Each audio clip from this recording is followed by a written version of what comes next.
अस्ट्रेलियाले नेपाललाई assessment level 3 मा राखे सँगसँगै अब कस्तो चिजलाई चाहिँ ध्यान दिँदै गर्दाखेरि चाहिँ भिजासम्म पुग्न सकिन्छ भनेर यदि तपाईँ बुझ्न चाहनुहुन्छ भने तपाईँले यो भिडियो लास्टसम्म हेर्नै पर्ने हुन्छ।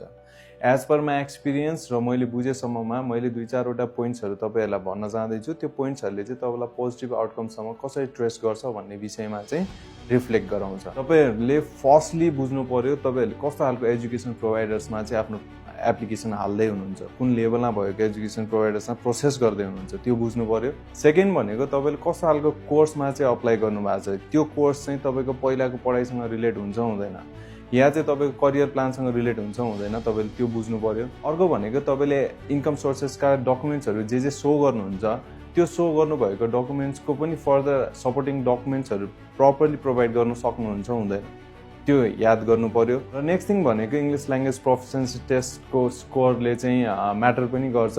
र यो सँगसँगै तपाईँले ओभरअल एसओपी जुन सब्मिट गर्नुहुन्छ त्यो एसओपीमा पनि तपाईँको इन्टेन्सन चाहिँ एकदम clear as a genuine student छ कि छैन भन्ने कुराले पनि तपाईँको प्रोफाइललाई वेट गर्छ। र यदि पोइन्ट्सहरूलाई तपाईँले चाहिँ ध्यानमा राखेर चाहिँ राम्रोसँग आफ्नो एप्लिकेसन अगाडि बढाउनुहुन्छ भने अभियसली तपाईँको चाहिँ भिजाको आउटकम पनि पोजिटिभ हुन्छ।